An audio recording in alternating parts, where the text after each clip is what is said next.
নমস্কাৰ, আপোনালোকে চাই আছে ক্ৰিকেট গুৰু আছাম ইউটিউব চেনেল। CSK টিমটোৱে আজি এটা গোল্ডেন চান্স মিছ কৰিছে।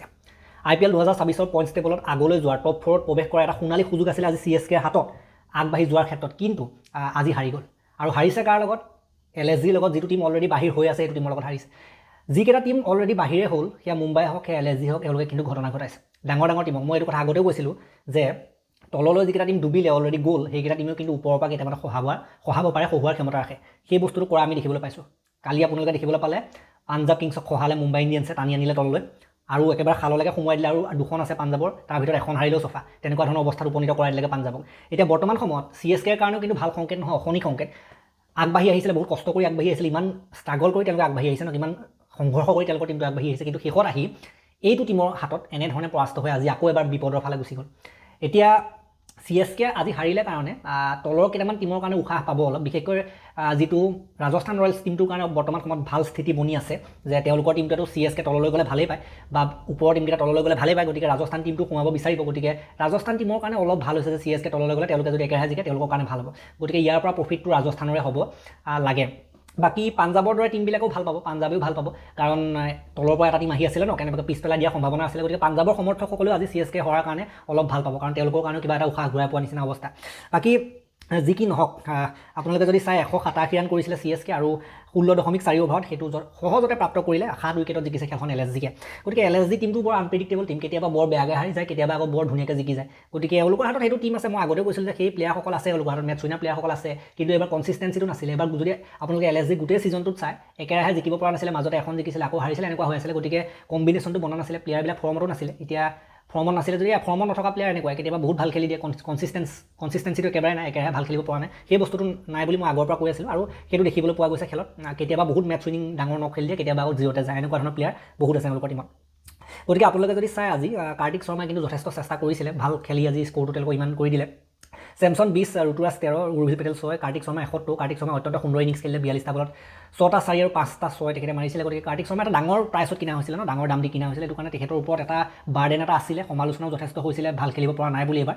কিন্তু প্লেয়াৰজনে যি কি নহওক, যেনেকৈ তেনেকৈ হ'লেও মানুহক দেখুৱালে, সমৰ্থকসকলক দেখুৱালে, CSKক অন্ততঃ দেখুৱাইছে যে ইমানখিনি টকা দি পেলাই একো বেয়া হোৱা নাই, এটা ছিজন বেয়া যাব পাৰে, ভৱিষ্যতলৈ যে ভাল হ'ব পাৰে সেইটো কাৰ্তিক শৰ্মাই কিন্তু দেখুৱাইছে। আৰু কাৰ্তিক শৰ্মাক মোৰ মতে লগত ৰাখিব লাগে। টিমৰ পাৰফৰ্মেঞ্চ বৰ্তমান সময়ত বেয়া হৈছে, খেল জিকিব পৰা নাই, সেইটো বেলেগ কথা আগৰ দৰে, কিন্তু মেইন কথাটো হ'ল যে কাৰ্তিক শৰ্মা প্লেয়াৰটো কিবা এটা আছে, ৰখাই যদি থয়, গ্ৰুম কৰি নিয়ে আগলৈ আৰু ভাল হোৱাৰ সম্ভাৱনা মই দেখিছোঁ। তাৰপৰা দেৱাল ব্ৰেভিছ 16টা বলত 25। ব্ৰেভিছে কিন্তু ডাঙৰ ইনিংছ খেলা নাই এইবাৰ তেওঁলোকৰ টিমটোৰ কাৰণে। বাকী শিৱম ডুবে 16টা বলত 32 ৰান, প্ৰশান্ত বীৰ 13, এনেকুৱা আমি দেখিবলৈ পালোঁ। মহম্মদ ছামীয়ে এটা 41ত। আকাশ মহাৰাজ সিং আজি তেখেতে ভাল বলিং কৰিলে, 26ত 3টা। প্ৰিন্স যাদৱৰ উইকেট নাই, ময়ংক যাদৱৰ উইকেট নাই, শ্বাহবাজ আহমেদে এটা উইকেট ল'লে, 45 ৰান, যথেষ্ট ৰান খৰচ কৰিলে। বাকী 16.4 অভাৰ, বহুত অভাৰ বাকী থাকিলৈকে তেনেকৈ প্ৰাপ্ত কৰিলে LSG এইটো স্ক'ৰ। মিচেল মাৰ্চ 38টা বলত 90 ৰান, সৰ্বাধিক ৰান তেখেতে খেলিলে, তেখেতে ডাঙৰ ইনিংছটো খেলিলে, 38টা বলত 9টা 4, 7টা 6। গতিকে এইটো আটাইতকৈ ডাঙৰ ইনিংছ, আটাইতকৈ সফল ইনিংছ আছিলে তেওঁলোকৰ। আৰু এইটোৱে কিন্তু খেলখন সিপাৰ কৰি দিলে। মাৰ্চক আউট কৰিব পাৰিব লাগিছিলে, কিন্তু নোৱাৰিলে। জছ ইংলিছ 32টা বলত 36, নিকোলাছ পুৰাণ 17টা বলত 32, আব্দুল চমদ 3টা বলত 7 আৰু মুকুল চৌধুৰী 10টা বলত 13। উইকেট এটা লৈছিলে মুকেশ চৌধুৰী, এটা লৈছিলে স্পেন্সাৰ জনছনে, বাকী কোনেও উইকেট নাপালে। গতিকে উইকেট ল'ব নোৱাৰিলে CSK বলাৰসকলে। উইকেট যদি নিয়মিত সময়ত উলিয়াব পাৰিলে হ'লে, মাৰ্চক যদি সোনকালে পেভিলিয়নমুখী কৰিব পাৰিলেহেঁতেন, কিবা এটা নহয় কিবা এটা হ'লহেঁতেন। এওঁলোকৰ টিমটোতো মাৰ্চেই, আমি এবাৰ দেখিছোঁ যে মাৰ্চে যিকেইদিনা ডাঙৰ ডাঙৰ ইনিংছ খেলিছে, ইয়াৰ আগতো এদিন দেখিছিলোঁ, সেইদিনাই সাধাৰণতে তেওঁলোক জিকিছে। যিদিনা মাৰ্চে নেখেলে সেইদিনাখন গোটেই টিমটোৱে গ'ল, এনেকুৱা হৈ আছে। গতিকে মাৰ্চৰ এইবাৰ সেয়া মাৰ্চে বহুত কেতিয়াবাহে খেলিছে, একেৰাহে খেলা নাই, একেৰাহে আগৰ নিচিনা ফৰ্ম ধৰা হ'লেতো কথাই নাছিলে। গতিকে সেইটো মাৰ্চৰ ওপৰত ডিপেণ্ডেণ্ট হৈ গৈছে। গতিকে বৰ্তমান সময়ত এই খেলখনৰ পাছত যদি আপোনালোকে পইণ্টছ টেবল চায়, তাত CSKৰ কিন্তু বৰ ঠিক আমি দেখা নাই। ইয়াৰ আগৰখনত তেওঁলোকৰ যেনেকুৱা স্থিতি আছিলে, এইখনত তেনেকুৱা স্থিতি আমি দেখিবলৈ পোৱা কিন্তু নাই। চ' ইয়াত যদি আপোনালোকে চাই, CSK টিমটো 6 নম্বৰ পজিশ্যনত বৰ্তমান সময়ত আছে, 12 পইণ্টেৰে সৈতে 12খন তেওঁলোকে খেলিছে, আৰু 2খন তেওঁলোকৰ বাকী আছে। ইয়াৰ পৰা তেওঁলোকে আৰু 2খনো যদি জিকে, মেক্সিমাম 16 পইণ্টত পাবগৈ লাগিব, আৰু 2খন তেওঁলোকে জিকিবই লাগিব। নেক্সট যিকেইখন খেল আছে CSKৰ নেক্সট খেল কেইখন কাৰ লগত আছে? 18 তাৰিখে আছে SRHৰ লগত, 21 তাৰিখে আছে GTৰ লগত, ডাঙৰ দুটা টিমৰ লগত আছে, হেভি খেলি থকা দুটা টিমৰ লগত আছে। গতিকে CSKৰ কাৰণে কিন্তু বৰ্তমান সময়ত কঠিন হৈ গৈছে ৰাস্তাটো। 16 পইণ্টটোতো লাগিবই, কাট অফটো 16 পইণ্ট হ'বই, 16 পইণ্টতকৈ তলত নানামে নিচিনাই লাগিছে মোৰ। গতিকে মোৰ মতে এইখন CSK নেক্সট 2খন খেলে জিকিব লাগিব, তেওঁলোকে GTকো হৰুৱাব লাগিব, তেওঁলোকে SRHকো হৰুৱাব লাগিব, তেতিয়াহে তেওঁলোকে কোৱালিফাই কৰি যাব। গতিকে আজি যদি তেওঁলোকে এইখন খেল জিকি থ'লেহেঁতেন, LSG বাকীকেইটাতকৈ অলপমান হ'লেও তলৰ টিম আছিলে, এইবাৰ ভাল নেখেলা টিম আছিলে, তেনেকুৱা এটা টিমে হৰুৱাই দিলে। গতিকে তেনেকুৱা এটা টিমক হৰুৱাই কিন্তু ভাল এটা গ'ল্ডেন চান্স, মই কৈছোঁ নহয়, এটা বহুত ভাল সুযোগ তেওঁলোকৰ হাতৰ পৰা গ'ল, সোণালী সুযোগ তেওঁলোকৰ হাতৰ পৰা গ'ল। গতিকে এতিয়া বেছি কঠিনহে হ'ব, বাকীকেইটা টিমক হৰুৱাবলৈ কিন্তু বেছি কঠিনহে হ'ব। কিন্তু ক্ৰিকেটৰ খেল এভৰিথিং পচিবল। ক্ৰিকেট অনিশ্চয়তাৰ খেল যি হ'ব পাৰে। তেওঁলোকৰ দম ৰাখে। CSK টিমটোও যদি চেষ্টা কৰে GT আৰু SRSক হৰুৱাব পাৰিবও পাৰে, সম্ভাৱনা নথকা নহয়। ক্ৰিকেটত সাধাৰণতে একো আগতীয়াকৈ প্ৰিডিক্ট কৰিব নোৱাৰি। গতিকে এনেকুৱা হ'ল বৰ্তমান সময়ত CSKৰ স্থিতি। তাৰপাছত 5 নম্বৰত আছে RR টিমটোৰ কাৰণে আৰু 3খন খেল বাকী আছে। CSK 2খন আছে, RR আকৌ 3খন মেচ বাকী আছে।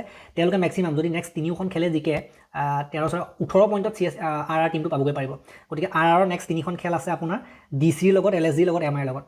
RRৰ কম্পেয়াৰটিভলি তুলনামূলকভাৱে CSKতকৈ অলপ অজু হৈ আছে বৰ্তমান সময়ত। 3খন খেল বাকী আছে, তেওঁলোকে তাৰ ভিতৰত 2খন খেল জিকিলেও সুযোগ থাকিব। 2খন খেল জিকিলে 16 পইণ্টত পাবগৈ তেওঁলোকে।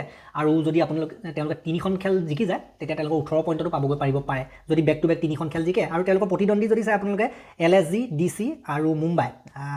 গতিকে তলৰ ফালৰ টিমে DCটো বাহিৰ হোৱা টিম, LSGও বাহিৰ হোৱা টিম, দেন MIও বাহিৰ হোৱা টিম। গোটেই বাহিৰ হোৱা টিমকেইটাকে হৰুৱাব লাগিব। আৰু মেইন কথাটো হৈছে যে বাহিৰ হোৱা টিম বুলি আমি ইমান গ্ৰাণ্টেড ল'ব নোৱাৰোঁ, কিন্তু যেনেকৈ হ'লেও GT আৰু মানে ইফালে SRSক হৰুৱাতকৈ অলপমান হ'লেও কিবা এটা সহজ যেনেকৈ হ'লেও হ'ব পাৰে মানে, কিন্তু ক'ব নোৱাৰি, কাকো আপুনি তেনেকৈ ক'ব নোৱাৰে তলৰ টিম হ'লেও। তথাপিতো যদি ভাল খেলে RR জিকিব লাগে এই 3খন মেটচেই।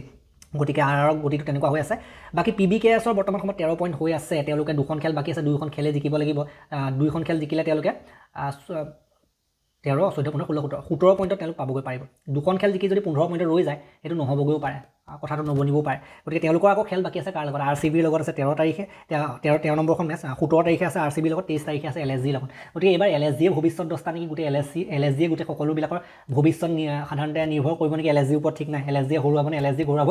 LSGৰ লগত দেখোন সকলোৰে মেটচ আছে। গতিকে LSGকো হৰুৱাব লাগিব, RCBকো হৰুৱাব লাগিব পাঞ্জাবে যদি আগলৈ যাব বিচাৰে। 17 পইণ্ট যদি তেওঁলোকে পাবগৈ পাৰে 2খন জিকি, তেতিয়া তেওঁলোকৰ কাৰণে ভাল স্থিতি এটা হ'বগৈ পাৰে, ভাল স্থিতি এটা বনিব পাৰে। আজিও জেঠিটোৱে কৈছে টিক টিক টিক টিক বুলি কৈছে, মানে পাঞ্জাব কিংছৰ কাৰণে ভাল এটা খবৰ জেঠিটোৰ ফালৰ পৰা আহিছে, এটা মেছেজ যে ঠিক হ'ব পাৰে, হয় পাঞ্জাব কিংছে RCBকো হৰুৱাব, LSGকো হৰুৱাব, এনেকৈ কৈছে। গতিকে চাওঁ কি হয়। পাঞ্জাব কিংছৰ সমৰ্থকসকলেতো সেইটো বিচাৰিবই। বাকী RCB আৰু GT মোৰ মতে গ'ল, কোৱালিফাই কৰিলে বুলি মই ক'ম। 16 পইণ্ট পাইছে যেতিয়া কোৱালিফাই হৈ যাব বুলি মই ক'ব পাৰোঁ। এওঁলোকে 2খন খেল বাকী আছে, 2খন খেলৰ ভিতৰত 1খন খেল জিকিলে ছেফ। 1খন খেল জিকিলে হয়তো কিউ লাগি যাবগৈ মোৰ মতে, 18 পইণ্টততো কিউ লাগি যাব লাগে।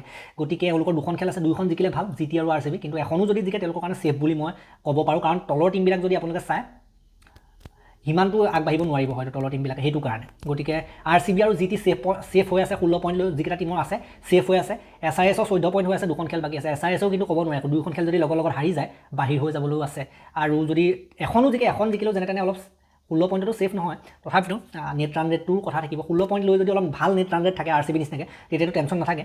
SRSৰ সেয়াই, SRSে এখন জিকি থ'লে ভাল আৰু মোৰ মতে, এখন বা 2খন জিকিব পাৰিলে SRSৰ কাৰণে বেছি ভাল, মানে বেছি কনফিডেণ্টত থাকিব পাৰিব 18 পইণ্ট লৈ। কিন্তু চাবলগীয়া হ'ব, কাৰণ SRSৰ নেক্সট খেলখন আছে 18 মে' তাৰিখে CSKৰ লগত। সেইখন CSKৰ কাৰণে ইম্পৰ্টেণ্ট, SRSৰ কাৰণে ইম্পৰ্টেণ্ট, আৰু RCBৰ লগত 22 মে' তাৰিখে আছে। গতিকে সেইখন আকৌ RCB SRS দুটা টিমৰ কাৰণে ইম্পৰ্টেণ্ট। গতিকে এইকেইখন খেল জমিব যদি আমি SRSৰ কথা ক'বলৈ যাওঁ।